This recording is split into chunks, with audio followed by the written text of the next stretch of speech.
but we don't work on diseases. We work on the spine. We find those areas that aren't moving and make them move. You're relying on the owner to come back to you and have that compliance with you, right? How can they trust that the chiropractic work is what resolved the problem? I've had dogs come in that couldn't walk, and I'm not saying paralyzed, but couldn't walk for whatever reason. And we made one adjustment, dog jumps up and runs out the door. But how do you argue that point when we just have no information in dogs? Like animal chiropractic does not take the place of traditional veterinary medicine. I got death threats. Because I was the chiropractor that would dare challenge the neurology within the vet world. I'm not joking. Like death threats, our inboxes are constantly full of just trash.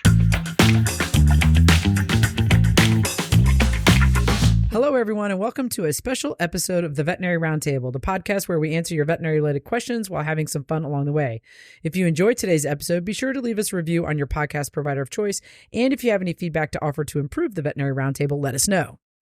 Before we get into introductions, check out our social. What are you looking at her for? I don't know. She gave Isn't me it the my segue. turn? I was just laughing. She was like, "You go, and you go." Okay. It's we like Courtney. to have fun here. Just roll with it. we laugh a lot, so We don't know what's going to happen next. Okay.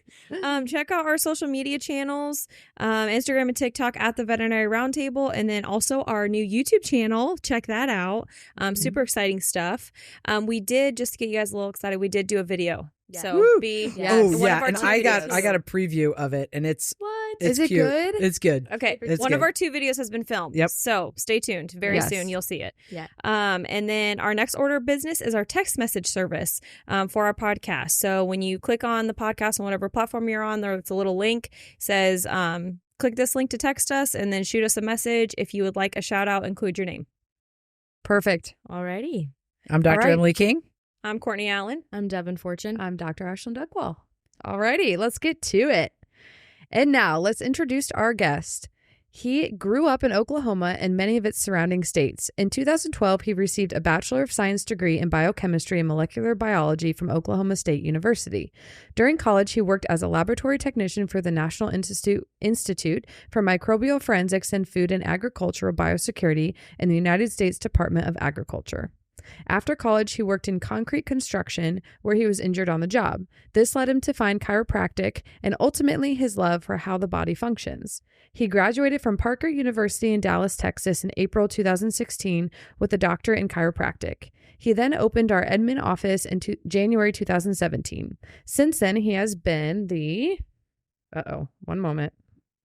He has been the chiropractor for the OKC Ballet, UCO Palm Squad, and the animal chiropractor for the OKC Zoo and many other animal sanctuaries and safaris. He's also gained international attention on TikTok with his work on domestic and exotic animals, being featured on the Tamron Hall Show, The Washington Post, CNN, BuzzFeed, Unilad, and many more. He resides in the Oklahoma metro area with his wife and one goofball of a dog, Grim. He has a passion for working on people and animals alike, helping to unlock their body's ability to function at its very best. Please welcome Dr. Joren Whitley to the Veterinary Roundtable. Woo! Hey, welcome. Thanks, guys. Thank you The for crowd being with goes us. wild. Yes. Yeah, Okay. so we like to start off with some icebreakers because, we got to cut loose. We got to get to know each other a little bit. Yes. So that's where we're going to start. Yeah, we ask all of our guests the most important question. The most if you could important. be a product in a pantry, which would you be? Oh, And why? and I apologize. I sound terrible because our pollen levels are super high here today. What's crazy is if you think of an oil, I was like, an oil would potentially spoil.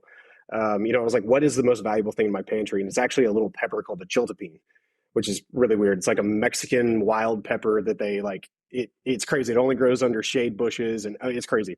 It's really, really valuable. And it packs a punch. And so, if I could be anything, I'd probably say a chiltepine pepper. Haven't That's gotten that okay. answer yet. That's really we weird. have not had that answer. Yeah, I don't think I've ever had that either. I know. never What do you even heard of use it that. for? Everything. You can crush it up and put it on eggs. It's got a Scoville rating of 100,000 Scoville. So a jalapeno is 1 to 2,000. So it's really hot, but it's bordering habanero, but it's got great flavor and the spice doesn't last very long. So I'll send you So guys was some. it on like one of those chips, when people were doing that trend where they eat the hottest chip? Was it one of those? It wasn't one of those. It'd be a good idea, but no. But it's really great flavor. Seriously, I'll send you guys a bag of them. Oh my gosh. Yeah. I don't know. I'm going to have to drink make some a video water. of us trying them and then Oh, this could be good. Yes, exactly. Yeah, if you have Follow a up at cold, the you just ER eat later. one and you'll be fine. Okay, that's very unique. I love it. Yeah. Second question, how do you get motivated for difficult tasks? So I think if I was doing the tasks by myself, it would make sense that I'd get like really dragged down. But I realize like I'm called to do what I do. So it's like I'm working for a higher power. And so I don't really have the ability to not be motivated because it's not about me. It's about everyone else and all the potential people and animals I can help. So anything and everything I can do, it's not about me. So it just drives me even further. Okay. I agree. What would you say, Duckwall? I was trying to think about it and I was like, what would I do? Just turn on like Little John or something crazy music, and just go burn, burn, burn. Wow. No, that's the silly side of me. I think motivated, I think I truly just think about all the people you can touch in life and like the arm, even though it's like maybe just an arm length to you, it actually can go further. So I think about my baby. Yeah. Yeah, for sure. Yeah. I like that mindset for like vet med. I always think about how many people I can affect and changing the animal's life. But for silly tasks like getting laundry done, I think about rewarding myself. I'm like, if I put away all the distractions and I cram out this laundry, then I can have like 10 minutes of phone time or something like that. Discipline myself. Yeah, I like it. Courtney, what about you? I just think of how good I'm going to feel after I do it. Yeah. Because then it's just done. You think about the end And then result. it's just like, okay, it's done now. I don't have to do it anymore. Yeah. Okay. I think for me, I was totally on your wavelength. I was like, I get music going and I'm like running down a tunnel. Yeah. Yeah. That's Jump up, clap up and down. Let's go. for some reason I've realized that I do things much slower when I have like the TV or music playing. Oh yeah. Oh, I love slower it. with Have to music? have- You I do it love music. slower? Yeah, like if I'm doing laundry with music playing, it takes me like hours, but if I don't have anything, it takes me like 10 minutes. I definitely use that strategy though of like, if I get this done, then I'll feel good do about this. going to do Yeah. this or whatever. Yeah. Like, you know what I mean? I've definitely used That that makes it like strategy. it's a have to. I don't know. Yeah. Depends what you're doing, I guess. Well, I suppose it I don't does. look forward to the Efficient with dishes. your I was going to say, time. it depends on what the task is. Yeah, I was like, today I cleaned both bathrooms in my house and swept the entire upstairs. But I was Oh. like, if I get that done earlier rather than later, like rushing to do it before I leave for the podcast, then I can sit and watch my TV show There you before I go. leave. I've There you also go. found that it's a lot easier for me to get things done in the morning. Like after it's 1:00, I am just lazy. Yeah, I agree. Yeah. Well, I think each individual is different. There's research to suggest that people have different productive times of the day. Yeah. Like creative writing. Some people do it better at this time or this Yeah. time or tasks middle or of the whatever. night. I get really It's fascinating. motivated at like 8:30 p.m. sometimes. Yeah. And then So I clean my can show whole up to house. work at 11. No, you can't. Shoo, I tried. It was worth a try. She doesn't work very good from the hours of 8 to 10. I'm too tired. Oh my gosh. Okay. Okay, so we're just gonna kind of jump into it. We kind of first want to start with just where did you go to school to learn to do animal chiro? That's from one of our listeners. It's at LizzieG_12. So thank you for your question. Yeah, so I actually went to Parker University for both my human and animal courses. So the human course is like 225 credit hours over 3.5 years. And then from that, you then jump into the animal program where, well, I know there might be other questions about like, where, what the requirements are. So I won't get too deep into that, but Parker University was where I went for both of them, human and Okay. animal. Was that counted in your 3.5 years post undergrad? Then, like your human and animal, does that make sense? Yeah. So I went through the 4 years of undergrad, and then I jumped in. It's 3.5 years only chiropractic, and then the animal portion is gotcha. actually post grad. And like I said, I think there might be So some it's questions over additional. that here in a minute. Yeah, I mean that actually would segue into we were discussing beforehand. Like we know that the different states have different requirements, Mhm. correct? For animal chiropractor and stuff. So I guess that's kind of our we can just kind of go into the details of what you were alluding to there of how to achieve that in Yeah. Oklahoma, I guess, and then Yeah, for sure. So within Oklahoma, so like I've gone through the entire course, which requires certification of all that. And in Oklahoma, there are two ways for a chiropractor to be able to work on animals. And it is either by a vet referral, if you've not gone through the course, that requires direct supervision of a veterinarian or a veterinary referral where they can be contacted by phone. Or the other one is if you've gone through the course and you actually get certified through the vet board and the chiropractic board. So then you actually carry a license that allows you to, like, I can work on animals without having to have, I can basically port of entry. So I don't have to have the referral. We do have a lot of vets that refer to our office and we refer back to vets, but we don't have to have that referral in order to work on an animal. Whereas in other states, it might be different. Some require direct supervision. Some require a vet referral.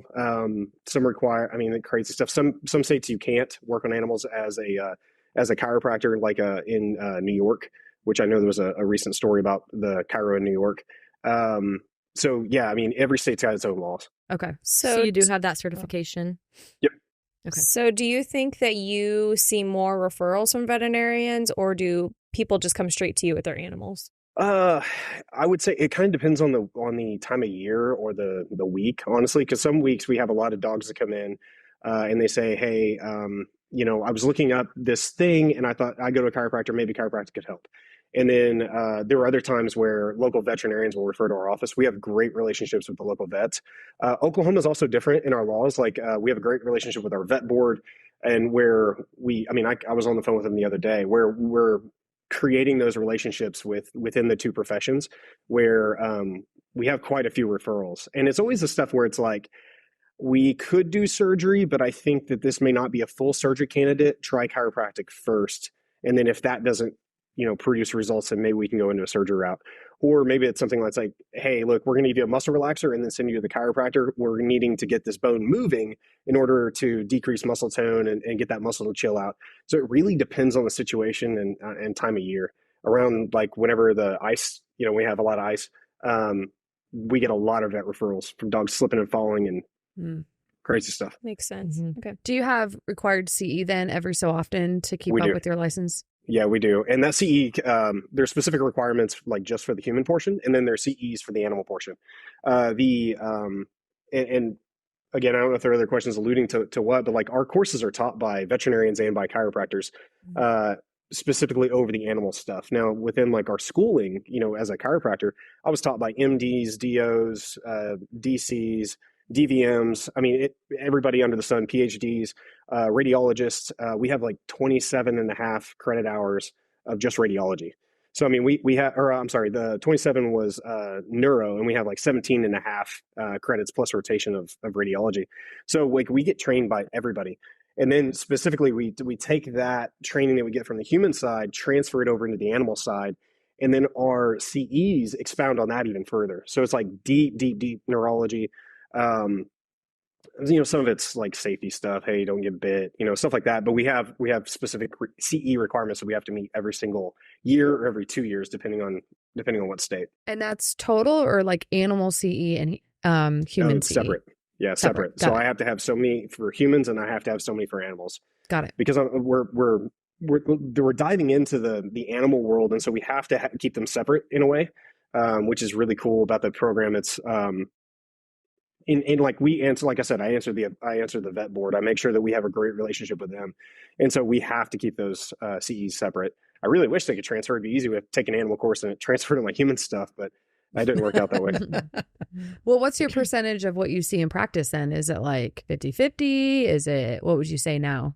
It's definitely not 50-50. So we see, because I see humans and animals, we've tried to make it to where we're seeing a lot of, we give everybody the time appropriate for their visit. But you'd probably be shocked by how many people we see.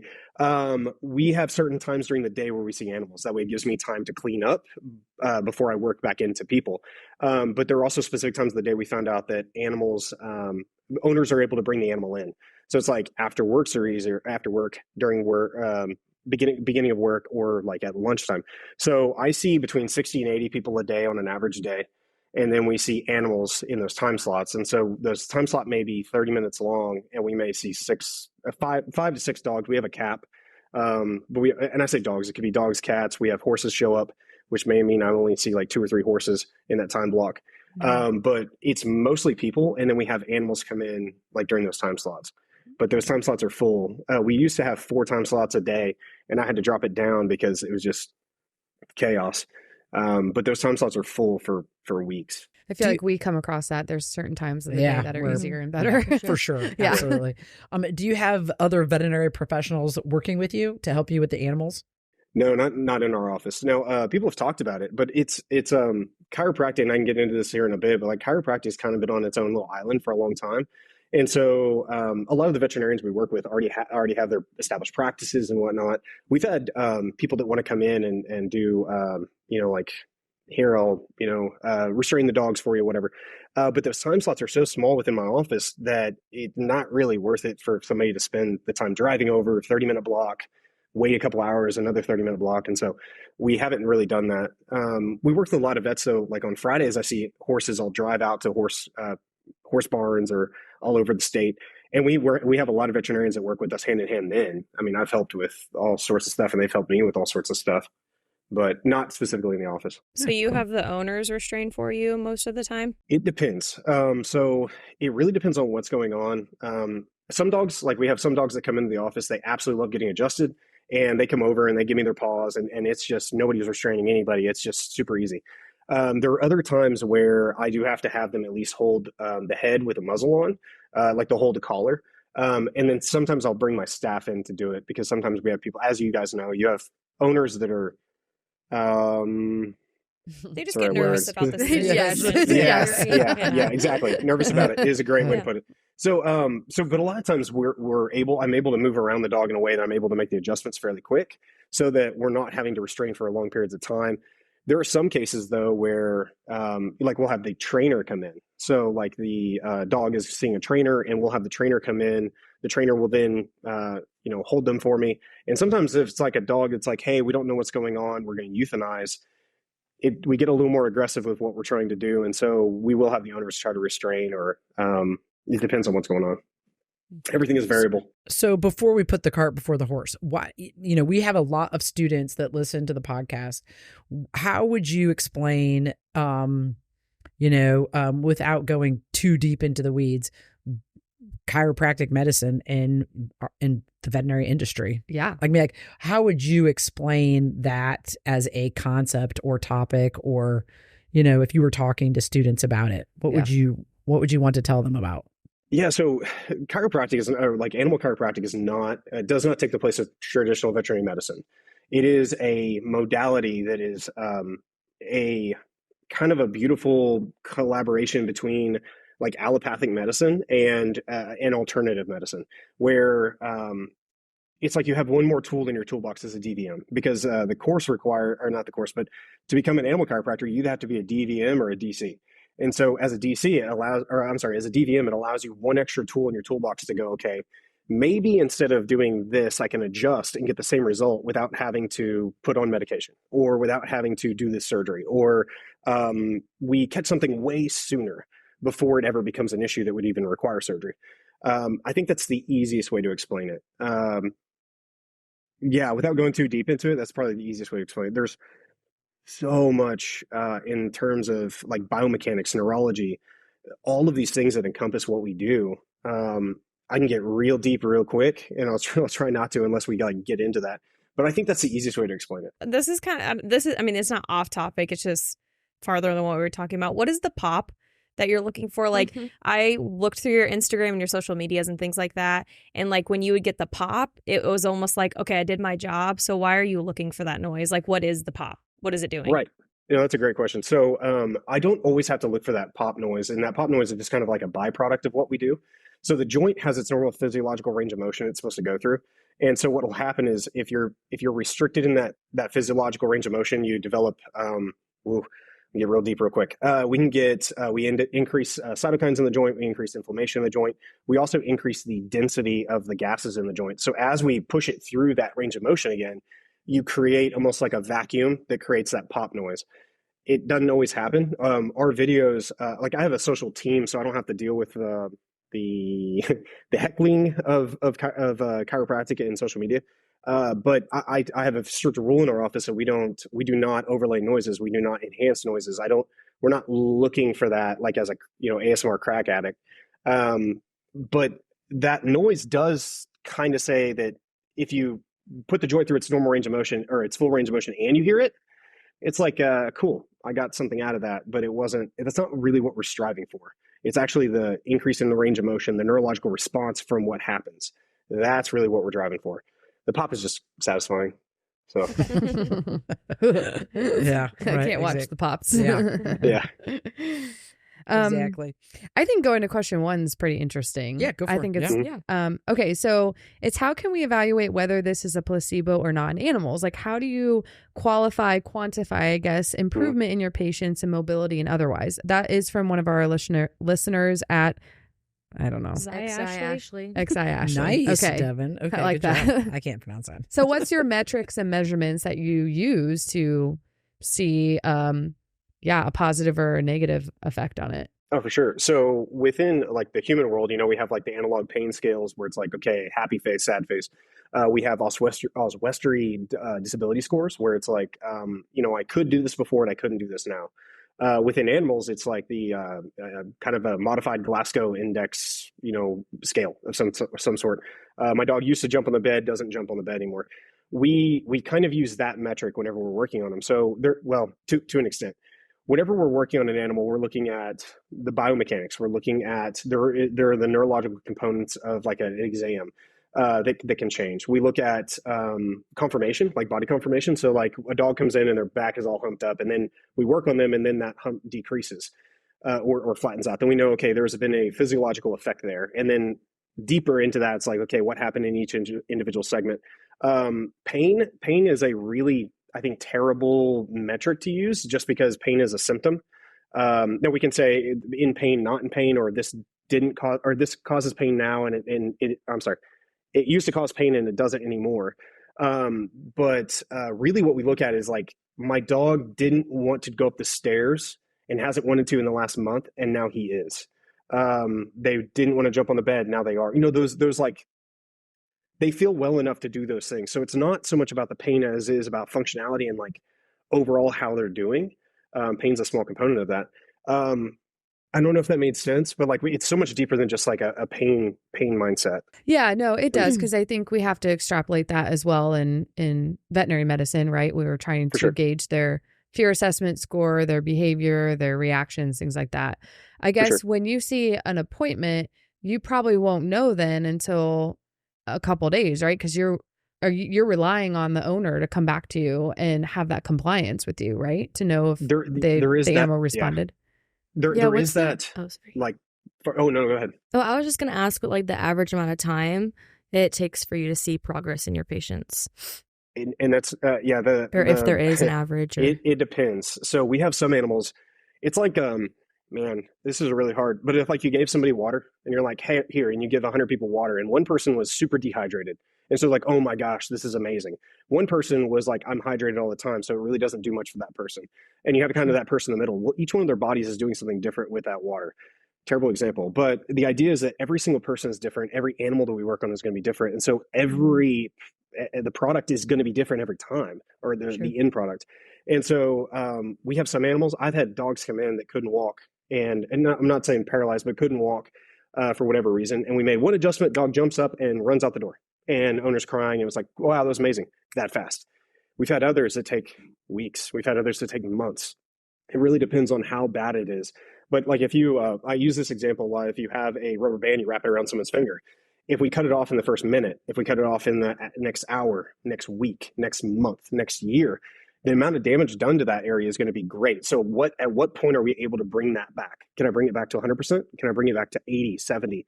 It really depends on the extent of damage, the term, like how long it's been damaged.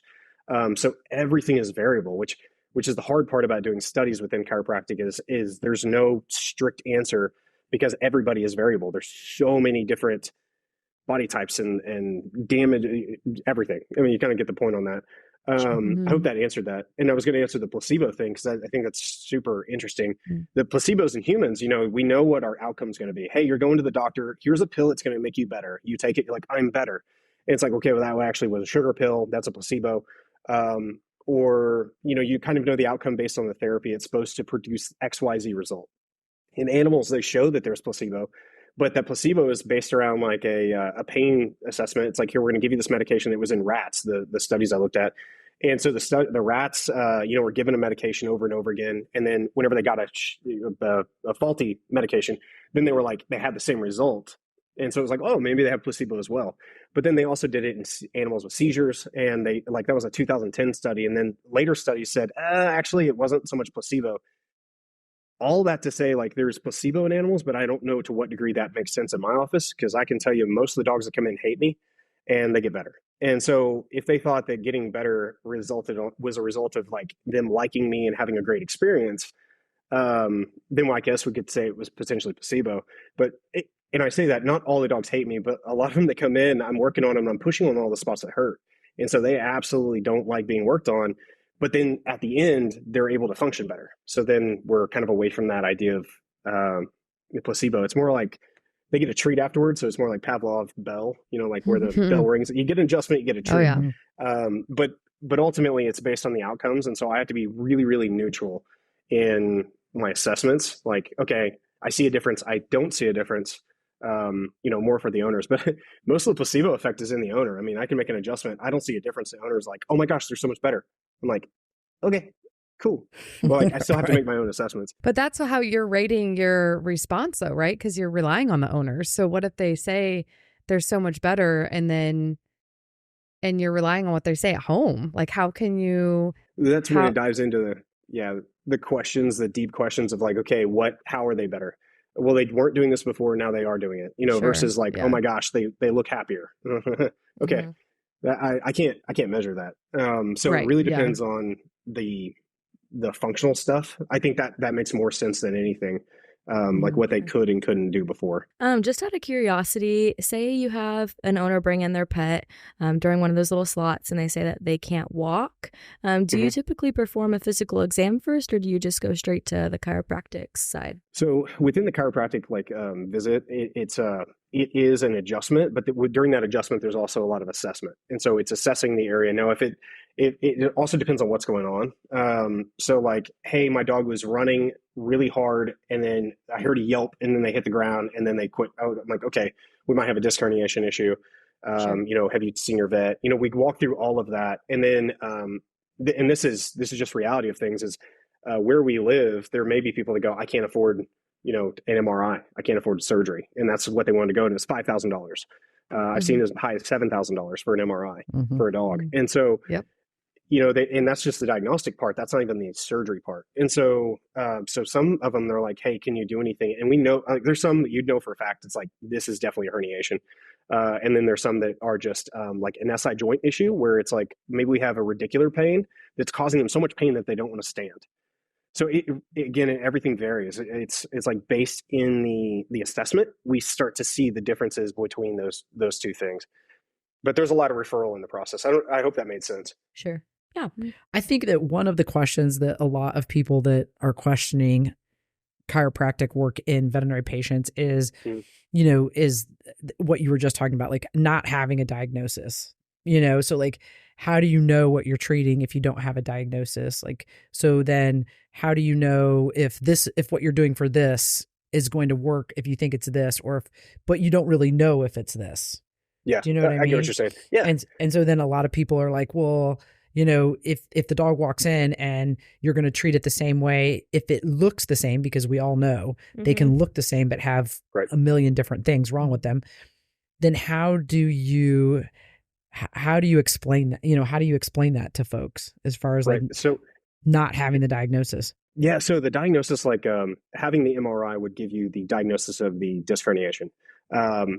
What we're really not working on, we're not working on those specific things. Like I'm not working on disc herniation. I'm not working on whatever it may be. We're not working on those. What I'm specifically looking for are the misalignments that are creating those problems.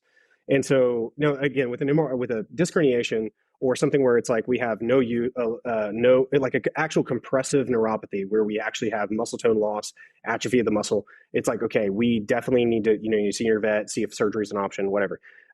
In those non-compressive where we're seeing like a tonic issue, but we're not seeing that atrophy, we can go, okay, I'm working on the specific subluxation or misalignment, and we can go deep into that if you want. But the misalignment is actually causing the herniation itself. So the compressive force the lack of motion in the joint causing the compression within the two joints, causing the herniation itself. If I can work on the vertebra itself, I'm not working on the disc, I'm working on the vertebra, then I'm able to move that area to allow it to function better. I hope that made sense. It made sense in my head as I was saying it. But there were other things like everything revolves around the subluxation itself. So I'm not fixing seizures. I'm not fixing herniations. I'm not fixing any problem. I'm specifically looking for those areas where the joint is, I can say misaligned, but where we're not getting full range of motion through the joint, where it's maybe fixated, and where that is causing the inflammatory reaction within the joint. And by that causing the herniations, all of the intervertebral problems, the disc problems, the foraminal compression, all of those different things revolve around that subluxation. No, I appreciate what you're saying. But once that disc herniation happens, then, I mean, ultimately you have to remove the pressure on the spinal cord, right? In order for the patient to be able to walk again. So then do you, or I guess if the inflammation decreases over 10 to 12 weeks, I mean, they may end up back with motor function. But I mean, there's nothing to say that, I guess my struggle is, or I understand why people struggle with like, okay, well, I'm doing chiropractic work on this dog. I'm doing it however many days per week, per month, whatever. And over that 12-week time period, the dog got better. Well, it probably was going to get better on its own. So how do people, how can they trust that the chiropractic work is what resolved the problem? Oh, for sure. I don't go too deep into the neurology with my patients because honestly, most of them don't care. But the neurology of the actual subluxation complex actually shows that like the inflammation will continue to rise. If a joint is misaligned, it actually can cause the cytokines, interleukins will actually rise within the joint, and it actually doesn't go down. It just continues to proliferate, which leads to the intervertebral disc disease issue, and we can talk about that more. But so the course of time of a dog getting better, your body gets to a point where it will kind of callous over the idea or get used to the idea of pain, to where you can function better with the pain that your body is feeling. So sometimes whenever we make an adjustment, especially in human patients, the research has shown whenever we work on humans, we can actually reduce the size of a herniation. Now, it depends on what size. You take a herniation we use different grades, but a herniation is a slight bulge. Then you go, okay, we can pull pressure off these two joints and actually separate, which then causes a vacuum effect, which will pull that disc in. Whenever we're looking at something like a full extrusion or like a massive herniation, then we go into like laminectomy field, we go into actual surgery. And even still though, I've had dogs come in after laminectomies, they still have the same problem. And we're talking months later, like 8 months later, still having the same problem. So then it's like, well, then where is that? My question is like, where is that natural effect of, well, they were going to get better anyway? Because I can make an adjustment on that dog at 8 months and all of a sudden the dog gets better because we've actually, not saying corrected the disc problem, but we've corrected the vertebral problem, potentially causing the disc problem, and all of a sudden they get better. And then it's like, well, was it that natural course of 8 months for this dog, a natural course of 12 weeks for this dog? Mm-hmm. So what, again, we're not working on the specific like herniation. And I know that's the big one. Everybody always thinks the herniation.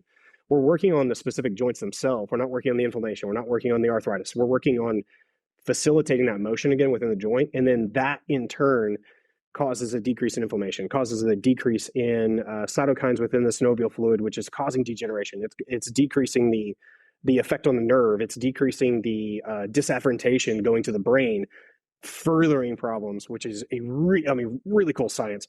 But so it's not so much about the problem again. And I see what you're saying, because I've had dogs that come in that we work on them, and it's like, this is not going to get better with chiropractic. We have to send them off for an evaluation and potential surgery. And then there are, I'd say 15 out of 10 times that it's a situation where we work on them and they do get better. It's very, very rare that we have those that don't see some degree of getting better. But again, what is that percentage of getting better? Is it 80%, 90%, 100%? I've had dogs that are at 50% and have to use a wheelchair, but they're better than what they were when the owner was going to euthanize. So it's all relative. I know that makes sense. It makes sense, but it's very hard to grasp around, because it's like, I get what you're saying. And I understand that struggle 100%. So do you approach those breeds that have genetic predispositions to abnormal discs, since we're on the topic, right? So how do you like look at a Frenchie, look at a Dachshund, and approach them differently, knowing that literally from birth, they could literally have abnormal discs compared to your Labrador or your whatever? Just curious on your, like, the thought process, and then obviously the mechanics behind that. Yeah, for sure. Because you can't control the genetics, right? So it's right, there. Right. Right. So we have like, if you're talking, there's like dogs that have chondrodystrophy, and those specifically, we're going to have more of a problem. Like a patient that has rheumatoid arthritis is going to have higher markers for inflammation than an average person, which means the discs that aren't moving well are going to have a higher than normal proliferation for arthritic changes. And in that same way, an animal with chondrodystrophy is going to have kind of like somebody born with a short leg. They are at a disadvantage, but it's not a disadvantage that we can necessarily change because it's genetic. But what we do is we try to help the body adapt better by going, okay, maybe if somebody has a problem where they don't process something properly, you go, okay, well, let's give it a different way. In that same way, like a hemivertebra, we work on humans all the time that have hemivertebras, butterfly hemivertebra, massive malformations, wedge vertebra in other ways. So it's hemivertebra, but not necessarily from the side, but like from the front. But we also deal with people who have like tuberculosis that cause, massive fractures of the spine and all that other stuff. It still works the same as a typical vertebra. Now biomechanics are going to be different, but we can still move the joint, and it still has joints. I'm going to try to say, it still has the ability to come in contact with another joint and therefore have dysfunction within the joints. Not only everybody keeps thinking about the disc, but it's also the facets. So the facets can still have problems. And because it's at an angle, we're now going to have increased stress on one side versus the other. And because of that, we're also going to have compensation, well, depending on what type of hemivertebra. So a hemivertebra that doesn't cause a deviation of the spine, as we work on it, we're going to keep everything pretty straight. But if we have something that's tilting the whole spine over, then now we have to deal with the compensation created from that. And now we want to help the body going, okay, let's go ahead and facilitate motion in all these other joints to prevent them from degenerating faster. Going back to if somebody has a short leg, they're going to have compensation in their pelvis and their lower back. And that compensation will travel all the way up their spine up to the skull. And we can either step back and go, well, sorry, you have a genetic problem, and we're going to leave you alone. Or we go, okay, you have a genetic problem. Let me find the areas that aren't moving well and help you along the way and maybe give you a lift or something in your shoe. In the same way we work with dogs in that way. I'm not giving lifts, for shoes, but we're trying to make the vertebra move still. Yeah, that'd be insane. They actually show, it can go so deep. A pelvic distortion can actually cause a leg length discrepancy. So if you take a dog and you tilt their legs back, you can actually see a discrepancy in their legs in length. It's just crazy stuff. But I will respectfully argue, though, some of those breeds, like, it's not just about the alignment. It could be about like literally the metabolite and the transportation of nutrients into that disc space, right? So I guess it's fair to say, like, well, I think you can do what you can with alignment, but you literally can't fit, like, we can't fix a disc genetic issue or something that's not getting the healthy nutrients that it needs. Like, it's I would say the veterinarian's primary concern is then any kind of force placed on those spaces. They're ticking time bombs, I guess, is what everybody's worried about. And so then any kind of force, because you don't know the health of that disc space that you work on, right? Like, you could take this seemingly healthy 1-year-old and then get an 8-year-old. And if you compare like their disc health from, heaven forbid, necropsy, it could be completely different. So I guess how you have to have an approach to that, right? Because you have to be more careful, I would think, or else you're just going to provoke something that's there. This is a beautiful segue into like the way that the joint gets nutrition, any joint, is by movement, imbibition, especially with the discs. So the discs itself have to have compressional forces on them in order to absorb forces. So absorb nutrients. So it's I don't remember what the exact percentages is. It's like 20-80. So it's like 80% compression forces, 20% vascular forces are causing the disc to receive nutrition. So it has to have movement. Our biggest issue within the subluxation complex or within a joint that's not moving well is it does not move. Therefore, it cannot provide the compressional forces properly to provide nutrition. So a joint, and actually some of the studies I sent you guys actually So there's some, and I don't know if you guys have them numbered, but it's like 18, 19, and whatnot. If you look through those, they actually show degenerative changes within fixation of animals, small animals. So within, it's a 4-week period. If an animal's joint does not start to move, then there start to become adhesions around the joint. And then within a 14-week period, it actually becomes scar tissue, like actual fibrinogen, like fibrosis around the facet joints around the disc joint. So what you're doing is you're creating that area where that thing doesn't move, so it doesn't get the proper nutrition. So then what happens is it does start to desiccate. So you do have desiccation of the joint, and then the joint doesn't get its nutrition and all that. And then, yeah, it becomes a bigger problem. So what we're trying to do is facilitate the motion in those joints to help produce the motion that's required to get the nutrition into the joint. The other thing, like everybody, I don't know if you've ever seen like some of the videos. Like I'm not trying to put a ton of force into these joints. We're barely moving the joint through its normal physiological range of motion. It's only joints that are like super fixated because of arthritic changes, spondylosis, or major other issues, or the size of the animal. I may have to put a little more force into it. But like a Frenchie, I'm barely pushing onto their spine in order to just facilitate rotation, lateral bending, extension issues, flexion issues. But it's very little force, but it's enough just to kind of get the joint moving. But with those hemivertebra, again, it's still a joint. It still has the disc around it. It still requires nutrition.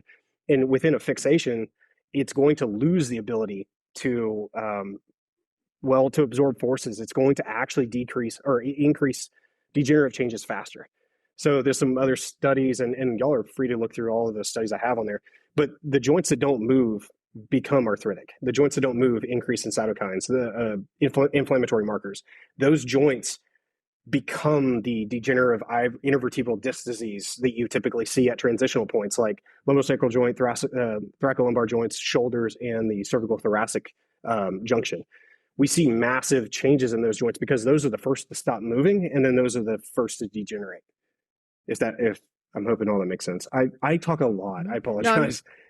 No, I'm just thinking through it, but there's still a natural genetic predisposition that they're just not.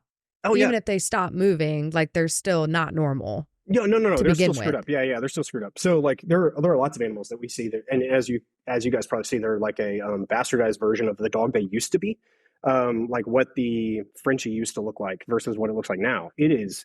It's a boring, or I can't say the word right. It's scary seeing it now versus what it used to look like. And there's a lot of genetic problems, but even with those genetic problems, we still work through and go, okay, we're facilitating motion. Like I had a veterinarian send me a radiograph of a Frenchie spine, and it was hemivertebra after hemi after hemi after hemi. And even still, those still require movement, because if they don't, they will degenerate faster, which then fuses that area of the spine. And then through that, now we develop all sorts of other compensations and issues, and actually reduces quality of life and reduces the potential amount of time we have those animals with us, because my dog at 5, 6, whatever, created more or has more arthritis, and now I had to put it down. Versus we got some movement in it and we had better quality of life, but my animal is still a Frankenstein monster. So I don't know if that, different way of looking at it. I feel like we it's hard, right? Because they can't talk to us. So there could be changes that have been there for years and they're just not clinical either. That's the other side of it too, where it's like they may not feel anything from it. And so it's always taken, just like anything, right? The pieces of the puzzle to look at the bigger picture and how it's affecting their quality of life. I think that's the biggest thing when it comes down to it. It's quality of life for everybody. So, but it is all very interesting. How do you go ahead? What were you gonna say? Were you gonna say something? Well, if it's related, you can go. Mine's a separate question. No, go for it. Okay. So when you get any kind of work done, like on humans, they always tell you to relax. Like I feel like if you're in a relaxed state, that's the best time to be worked on, because tensing up can cause more injury. So do you worry about that when you're working on super stressed animals? Because I have yet to meet an animal who's like, oh yeah, I pull my arm all the way out this way. Like, they just, and like one of your videos was, I think it was a pity or something along those lines. It was muzzled on the ground. The owner was yelling at it. Like it was extremely stressed. It was growling. So do you cause further injury doing that? Are you not able to do your adjustments to like the full capability that you could if they were more relaxed? Like, is there problems doing it on stressed animals? So there's tense not, animals? That's a great question. And there's, yes, 100%. Whenever somebody is relaxed, we're not fighting the muscle tone. I work on exotics that are anesthetized. And so we work on these animals that would normally fight you, try to kill you, whatever. And they're going to be super, super tense. And if we can sedate, then all of a sudden we can make these adjustments like they're butter. They move super, super easy. So yeah, the not being stressed definitely helps with muscle tone. The muscles themselves have a Golgi tendon organ in them that once it gets to a point of being stressed enough, that that muscle will relax. I don't ever get that joint or that muscle to that point, but I'm just saying as a safety mechanism, we do have that muscle reaction there. But within the, we do have sometimes where the dog comes in super injured. And it's like, okay, we have a couple different options. I only have one veterinarian that I work with, or actually two now, that will actually sedate for me. So we have dogs that come in and they have massive problems, and they will actually do the sedation, allow me to come into their office, make the adjustments, and then we're able to do it that way. But not very many veterinarians are. We have a lot of veterinarians that will refer, but not too many that go, yeah, step into my office and do whatever you want. But it varies. I've never had a situation where we've injured an animal because of that. We've had some animals that come in that we're working on them and they hate the adjustment, and they get the adjustment and they function better and feel better, function better. Like the owner can actually see function change. They go from not being able to walk to being able to walk. We see that all the time, and they absolutely hate me, and I can't change that fact. No matter what I do, I'm still pushing on that spot that hurts. I'm still the guy that's pushing and finding all the spots that hurt because they're arthritic or whatever. But no, we've never had a situation where it's actually caused a negative effect. It's just that they really don't like the adjustment. It's like, dog not liking their nails being clipped and freaking out or whatever. The only difference is that I'm actually physically working on the spine. That brings me into, I do have a little tool. I don't know if you've ever seen it on any of the videos. It's called an activator. It is a little spring-loaded plunger. And so that spring-loaded plunger is actually, it's super, super quick. I can't remember how many feet per second that thing fires at, but I can change not the depth, but the amount of force or pressure that comes out of it, the PSI that comes out of it. And then that allows me to make adjustments whenever the muscle is tonic. So then I can use that to make adjustments or try to facilitate adjustments. And there are some times where the animal will come in on trazodone or something of that nature from the veterinarian, and then we're able to work on them a little easier. Some dogs just absolutely hate me and don't like the adjustment, though. So I hope that answered it. Like there are just times where the animals we get that don't too. care. Yeah, yeah. So dogs just hate us from the get-go. So Fear Free has not entered into I know. chiropractic world yet. No, it hasn't. And we tried our Germans or not Germans. There's some dogs that just don't like us, but like there are Frenchies that come up and like hug me, and like I can work on them while they're hugging me. The Goldens kind of do the same thing. They come up and they just want their arms worked on and loving on them. But then there are other dogs that absolutely just, as soon as they walk in, they're like, nope. And they hate it. They know something's happening. That's right. That's right. Exactly. They can always smell it. Yeah, no matter what. That's for sure. I think number 7. So what patients, as in what diseases, and when is it best to recommend an animal for a chiropractor? So that's at Katie, the future cattle vet. Future cattle vet. Good luck. That's awesome. Specifically, it kind of goes back to that idea that like I'm not necessarily working on one specific disease, right? If we want to look at like intervertebral disc disease, then as a disease, then yes, we technically work on that, but it's not necessarily the reason why we work on it. We're working on it again to facilitate motion. It's like kind of a rephrasing of the question or rephrasing of that idea is instead of working on an animal and it has a problem, maybe potentially working on it beforehand, like brushing your teeth as preventative, working on an animal beforehand as preventative, or just facilitating motion in the spine as a preventative measure versus waiting until it becomes a problem and becomes a disease. But in that though, like there are things like, we could jump into a couple deep ones, but it's real deep down the neurology train. But then if you think of like Wallner's disease, depending on what for, right? If we have a hypomobility of a joint because of a ligament problem or something, that's totally different. But we've had animals that have had what looks like a Wallner's disease, and we work on them. Like I had one in today. We work on mid-thoracic spine, and all of a sudden that Wallner's disease gone. They don't wobble anymore. They don't have that ataxic look. And it's because it wasn't necessarily an idiopathic, I don't know what's happening, or it's not a ligament laxity problem. We have a neurological problem due to the restriction in this area causing a problem in this other area, kind of like a sciatica in humans. But like I say, I go back to the idea that we're not correcting disease, and every animal, everything with a spine could use facilitation of motion. And whether that's with chiropractic, whether it's with, maintaining the spine through proper, exercise, whatever, a lot of our dogs will put them through swimming. We'll refer them over to a swim therapy place because I can facilitate motion in the spine, but then they have to maintain the motion. Well, if couch potato dog goes back to being a couch potato, they're not facilitating motion in those joints. So then we go make them swim, and now they're swimming, they're moving the entire spine. So they're facilitating motion in each individual joint. Well, if you start that at a younger age, then maybe you facilitate enough motion that you never end up needing to see me. As an idea. I know that probably didn't answer the question all the way, but we don't work on diseases. We work on the spine. We find those areas that aren't moving and make them move. Okay, so if I'm paraphrasing, I'm going to paraphrase this. Sorry. Just to see if I can get this correct. So what you're saying, and I'm really going to like paraphrase like into a short amount. Yes, so what you're saying is it does not matter what is wrong with the dog when it comes into the office, because you're not treating the primary problem. You're treating the effects of the primary problem, which you're picking up on during your assessment, and then therefore making things better. Doing great. Keep going. Based on how you assess the patient. And that primary problem is going to stay present. Torn cruciate, obviously. You're not fixing a torn cruciate. Right. So like it stays torn. There's nothing you're doing to repair it. Right. So or a disc rupture. I mean, there's nothing, you can't put the disc back in.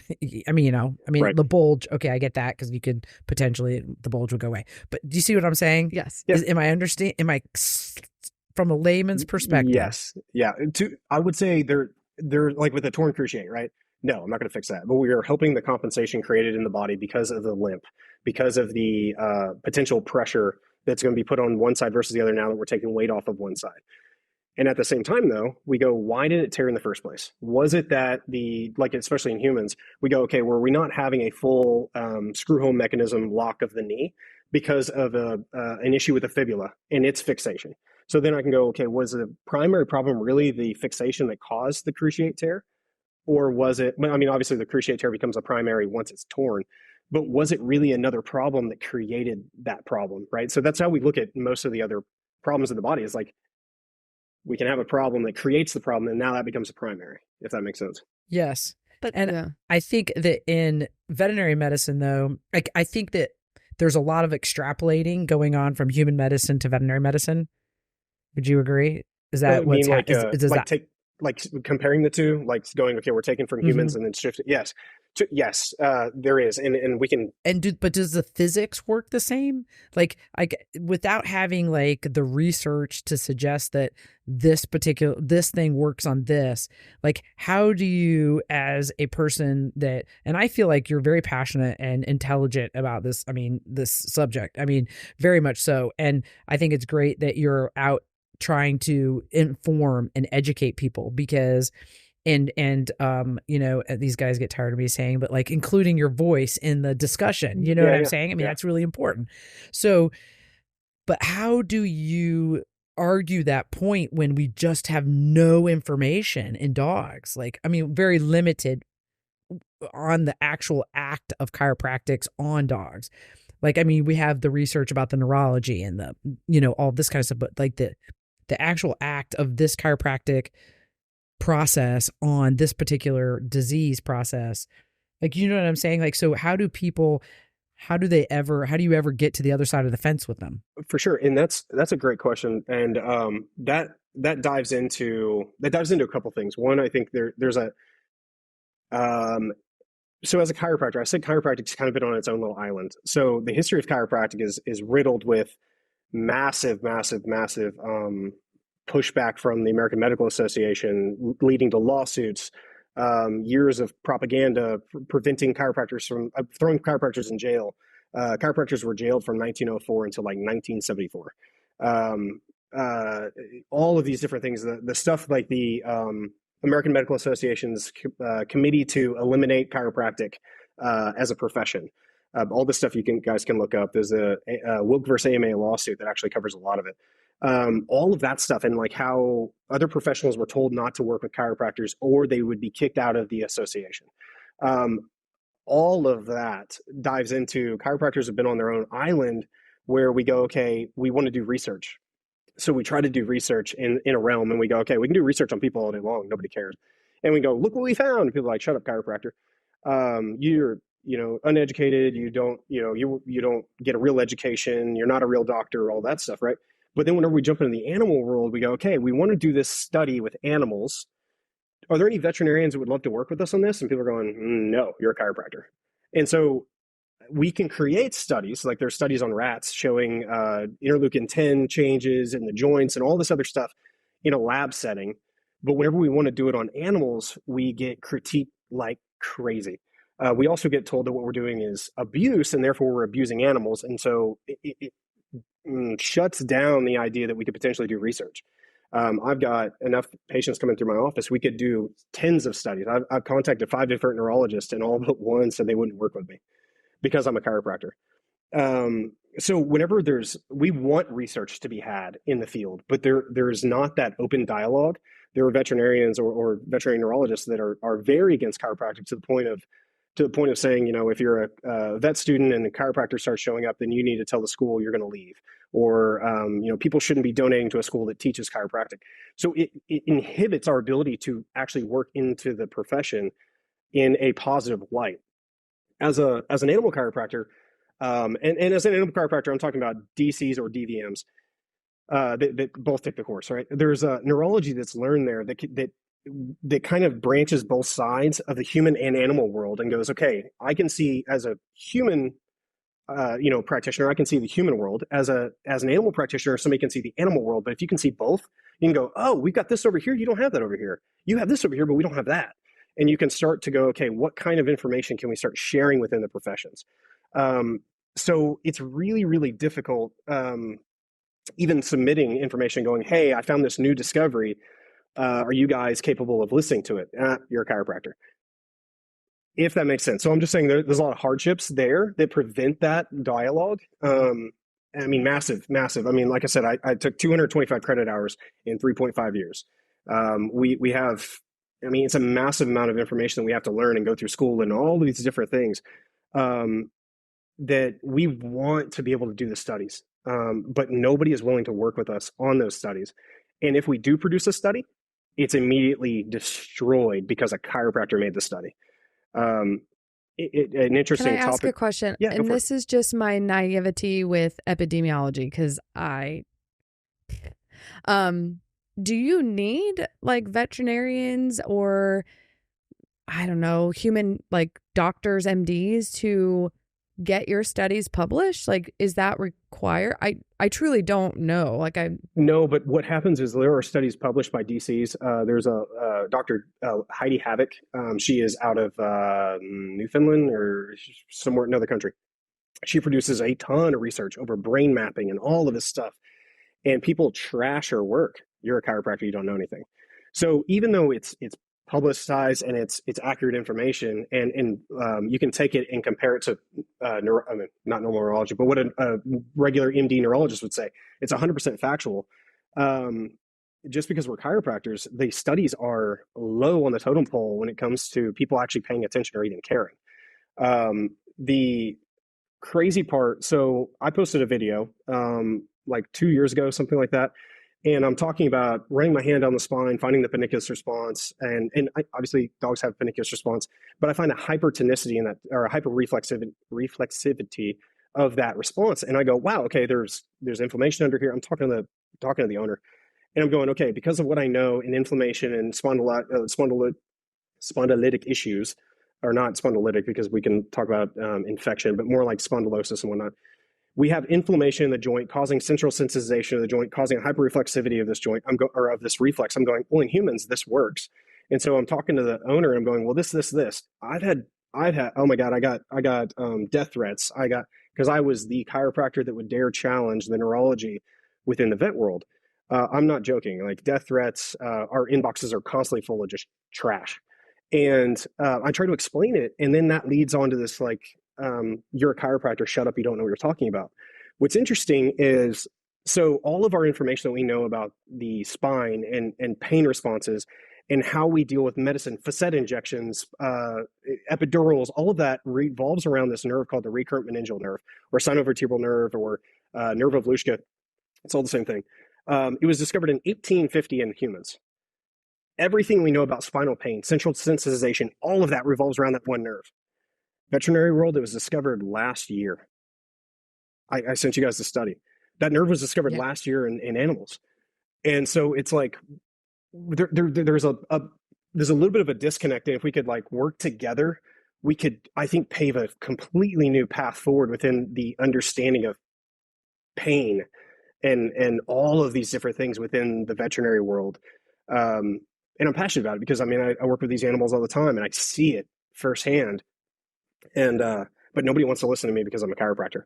Like, I was honestly not surprised because I don't know you guys, but like, I was surprised that you guys wanted me on your show because I'm a chiropractor. Oh, well, we we love having conversations and learning stuff. If you watch our stuff, we're like, oh, tell us more. Yeah. I mean, I think that, again, if you shut down voices, then I just don't think that you ultimately come to the best, if you're trying to make a decision, the best decision possible. Or, I mean, like, everyone should be able to contribute to the pool of meaning. It doesn't mean that. And not get death threats for it. That's unacceptable. I mean, like, that's where you eventually get to the best place. Yes. I think that it helps everybody. Yeah, I think, this conversation not only helps us and our listeners, but it helps you understand why are people so, like, frustrated with the situation or don't understand it or whatever. Or how it even, like, the process, like, it literally comes down, just the simple stuff some people don't even know too. So right.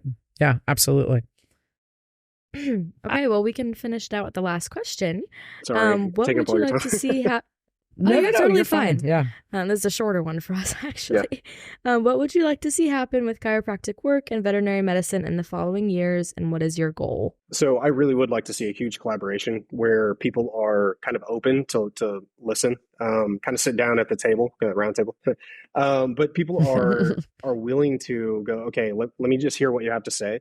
Where we can kind of come under this understanding of how the body really works, whether it be an animal body, a human body. And obviously there are going to be differences between the two, but like being able to all come together and have the same understanding of how it functions. So we're all on the same page of like, okay, here, let's add another modality to your toolbox where you can help animals in a completely different way.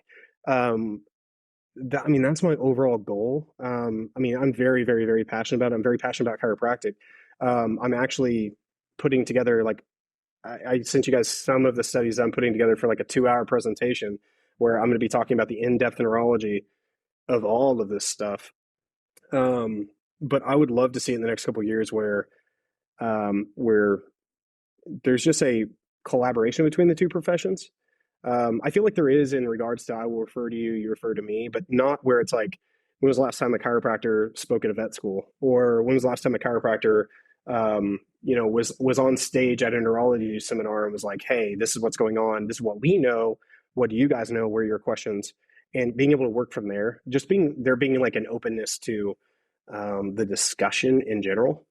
That's what we're really striving for. I can live on my island. I can work on my humans, my animals and stuff, but I think it's so much better when there's just this better collaboration across the nation, but also to where, man, if you just jump online and just kind of see the stuff that's happening, like with what people say about, me or animals being worked on or whatever, it's just their mind is shut off to it.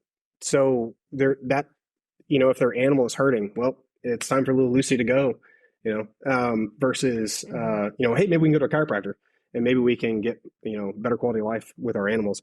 I don't know. It's a really, I think this, I think people see there's bad actors, right, in your profession, just like there are in ours. And I think that unfortunately, sometimes those bad actors get the majority of the airtime, or that's what people are focused on, in terms of being less tolerant, potentially. Could I point on that the topic? Unfortunate side of it. So there's and just to clear some stuff up, there are 100% bad actors. Like, we've posted videos where I'm like, That video was edited improperly. I was out of the country. I didn't even know that video was done that way. It looks terrible, and it makes the profession look terrible. There is a guy that calls himself an animal chiropractor, though, out of Germany, Bone Sans Animals. That guy is not a chiropractor.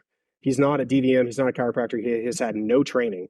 And in those countries, there is no oversight of chiropractic. I'm saying that like they have no laws around chiropractic or animal chiropractic for that matter. So this guy can call himself an animal chiropractor and work on animals and post these fake videos all day long, and people think it's animal chiropractic. And then it turns around, and then veterinarians use that, the ones that are against chiropractic, use that as fuel and say, look at this guy, look what he's doing, that's improper. And us chiropractors are going, duh, we see that. We also think it's improper. But anyway, I just wanted to point that out because I know y'all have seen his videos at some point. And I like, as a chiropractor, as somebody who's licensed, as somebody who goes through the CE hours, as somebody who knows all the stuff that we do, that guy doesn't know anything, and he makes us look bad.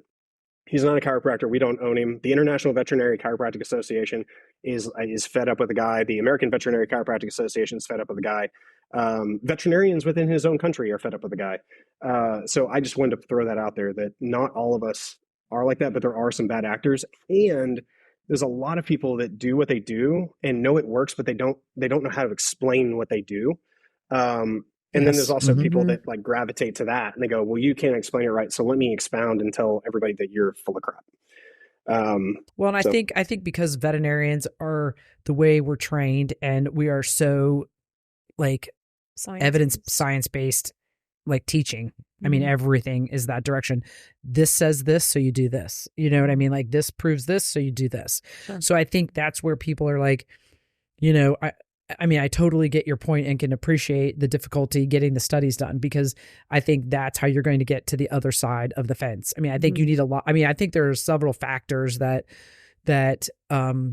help facilitate the cause. I mean, one, like you're mentioning, proper training and certification, you know, and, you know, I think, and, you know, referral from veterinarians, you know, as well as, you know, reports back to veterinarians, communication, like, you know, so keeping the primary caregiver in the loop, whether they want to be or not, you know, I think is another way of continuing to build those relationships, because whether we as veterinarians believe that it's a valid modality or tool for the toolbox, the clients do. And the clients will seek out the care. And so I think at the end of the day, they're going to do what they want to do. Right. And I think it's upon us to understand why, and then, you know, to be open to learning, you know, different aspects and facets of it. Yeah, for sure. Anybody that's, you know, interested, like a veterinarian can either be accredited by the two associations, IVCA or AVCA. And then obviously they have their own board stuff within their state and whatnot. So like you can always ask, like if somebody wants to go to a veterinarian, or hey, can I go to an animal chiropractor? And you're like, cool, I'll make that referral.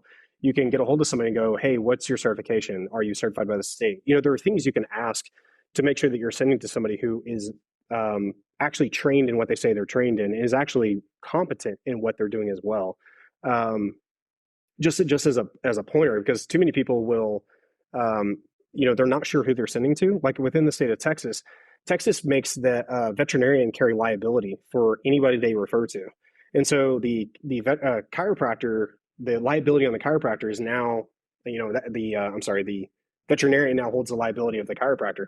In like the state of Oklahoma, I've got a 1 million, 3 million policy on humans. I've got 100,000, 300,000 policy on animals.